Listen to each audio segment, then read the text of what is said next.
What's up, guys? Mage here at the Minnesota State Capitol, and I'm with someone who is kind of making a positive pro-Second Amendment imprint right now in the state of Minnesota. So I'll let him introduce himself first, and then I'll ask him a couple questions. So who are you and what do you do? Hi, my name is, I'm Representative Steve Drazkowski, and I represent House District 21B, which is in the southeastern part of Minnesota.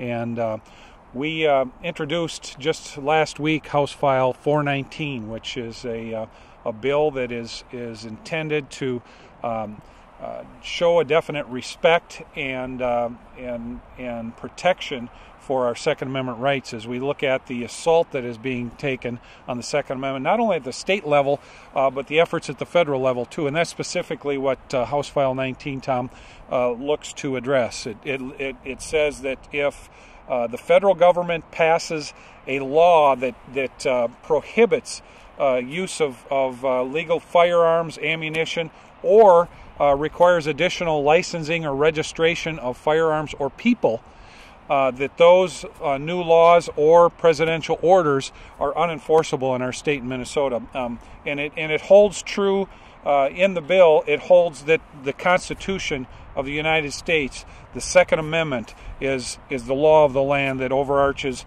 any efforts to take away those guaranteed rights that our Second Amendment has.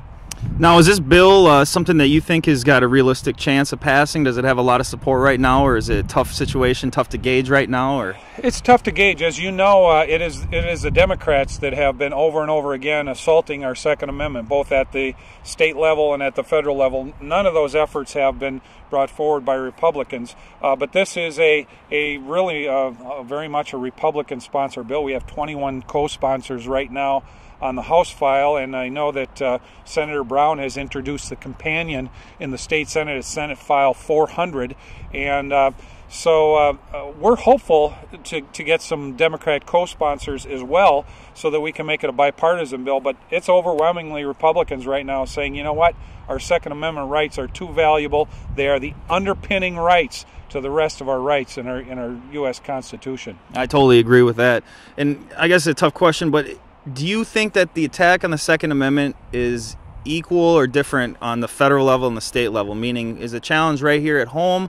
Is it on the federal level? Is there a way to quantify it, or is it just both and we got to do everything we can for both, to watch on both? Or how do you see it on the state versus federal level right now? I think it's both. They're definitely attacking in Washington, and you hear that from the president's mouth, and you hear it from the Democrat leadership in the U.S. Senate and the U.S. House, but it's also here at home. We have just last week was Anti-Gun Day here at the Minnesota State Capitol, and they had 10 or 11 different anti-gun bills that the Democrats brought forward in the House Public Safety Committee. They had hours of testimony. I don't know, 8 or 10 or more hours of testimony on those bills, and each of them was designed to take away the ability to own, possess, use. They wanted. I'm sure there were some licensing and registration efforts, universal background checks. They even had one to limit the ability for law-abiding citizens to purchase body armor. I saw that. I did see that. Now you talk about really the hypocrisy of it all. We are taking away the ability for people to protect themselves, and that's exactly what these gun grabbing bills do. When you're looking at the bills to take away the ability for people to use .223 caliber rifles that happen to have thumb hole grips and bayonet lugs and other things on that some people in our world that know nothing and never have had exposure to firearms believe look scary, and so they want to prohibit other people from using an otherwise normal and very useful and safe firearms. So I really don't understand. Do you think that I'll just say the Democrats, but anybody on the federal level that's looking for these minute chipping away at the Second Amendment type bills, do you think that the ultimate goal is the complete disarmament of the citizenry so that the state itself can have the ultimate monopoly on violence? Is that the goal? Because, for example, there is a lot of Republican support, let's say, preventing someone with mental health issues or a violent felon from getting a weapon. And, you know, my personal opinion is I'm okay with preventing a violent felon from getting a weapon. And that kind of goes against my philosophical belief, because I do believe in the Second Amendment. I do believe that every human being that's alive has the right to protect themselves. So I am kind of a hypocrite because I say a violent felon shouldn't be able to get a weapon. However, a nonviolent felon can't get a weapon, or it's a lot harder. Most nonviolent felons can't get weapons, and correct me if I'm wrong on that one. Mm-hmm. But I guess, where do you draw the line? Because with total freedom, shouldn't every human being have the right to protect themselves? You know, where do you draw the line as far as who and who shouldn't be able to do that? Well, I think our efforts as people who support the Second Amendment want to make sure that we protect our abilities to protect ourselves and protect our freedoms going forward. I think our efforts are to preserve the status quo. And with that being said, Tom, I think the effort here is to realize in state law we've already got limitations on firearm ownership for people who are mentally distressed and proven to be, you know, people who have been committed to the state, you know, custody for their mental illness, and people who have committed certain felonious acts. We do have limitations already there.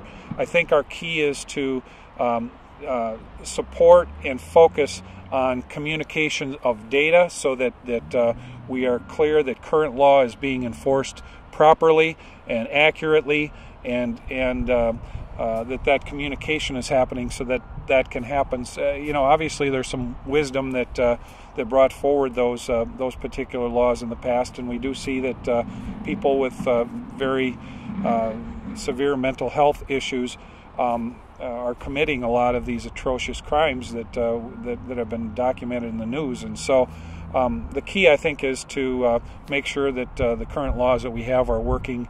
We need to go in and fine-tune those and provide some oil and new nuts and washers and other things in certain areas to make sure that those laws work. I think that's the key, but not to go forward and remove any rights from any other additional groups. And it's you know, to preserve the status quo, really, in terms of where the line is drawn, I think is what we are after. Have you got any opinions or support or not support or anything from local law enforcement, sheriffs, anything like that on this bill, or anything you can speak of as far as government employees or anything like that as far as this bill goes? Yeah, I do. I've actually, you know, we heard from Sheriff Robin Cole in Pine County here a few weeks ago, who came out and said, you know what, if the federal government passes more of these prohibitions that take away our Second Amendment rights, he was not interested, not planning on enforcing them in his county. I would suspect that he supports this bill. I haven't talked to him directly. But I've also heard from a number of police officers via email who, you know, through their police officer unions and other organizations, generally are not, you know, their sentiment is not reflected there. But one-on-one, to me, they're telling me in email, you know what, you have the right idea. We cannot be there every time something happens. It's 30 minutes until we get to somebody's place if there's a problem. We need to equip people to protect themselves, and so there's a good number of people, I think, coming forward and talking about that. Now's your time to encourage the average folk, young folk, my buddies out there, you know, that are interested in this issue and they want to be involved. You know, what can the average Minnesotan do to stand up for the Second Amendment and to promote people that are out there fighting for it? What can people do? Well, I think the first thing you can do is call your legislators, talk to your state representative and your state senator, urge them to sign on to the respective bill in their chamber, and build the number of legislators that are supporting this particular effort. I think that's the first thing you do. Secondly, write letters to the editor. Let the people in your communities know that you're standing up for your Second Amendment rights and that you're not going to stand silently while certain groups of people come forward and pursue their ideology to incrementally take away those rights. And so those, I think, really encompass the two major things you can do. And as more rallies are held here at the Capitol, bring your friends and neighbors, and let's let Minnesota know that you know, we have a strong heritage for gun ownership here in the state, and rightfully so.